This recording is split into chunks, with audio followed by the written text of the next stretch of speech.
Құрметті фестиваль қонақтары мен қатысушылары, Тур Хейердал атындағы Дэш Тур 4-ші халықаралық ежелгі технологиялар және мәдени коммуникациялар фестиваліне қатысушыларды көргеніме қуаныштымын. Фестивальдің барлық қатысушыларына ұлы даланың мәдени мұрасын танымал еткендеріңіз үшін алғыс айтқым келеді. Барлығыңызға жемісті жұмыс, шығармашылық пікір-таластар тілеймін. Жұмыстарыңыз тыңдаушылардың ыстық ықыласына бөленсін. Фестивальде достық пен өзара түсіністік атмосферасы орнасын. Бүгінгі кездесу сіздің жаныңызда ұзақ сақталсын. Уважаемые гости и участники фестиваля, я рад приветствовать всех участников 4-го международного фестиваля древних технологий и культурных коммуникаций имени Тура Хейердала Дэш Тур.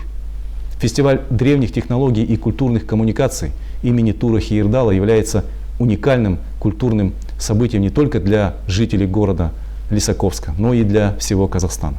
Изучение древних археологических памятников Казахстана доказывает, что наша страна являлась центром ярких исторических процессов, древних культурных коммуникаций.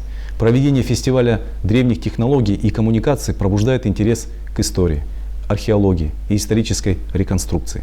Созерцание древних технологий поможет сформировать у молодого поколения гордость за свою землю, ощущение сплоченности и единства. Уверен, что после таких мероприятий у молодого поколения появится желание заниматься историей своего края, а также зародится необходимое для ученого критическое мышление по поводу истории. Онлайн-формат проведения фестиваля и цифровые технологии стирает все границы его продвижения, увеличивает охват его участников.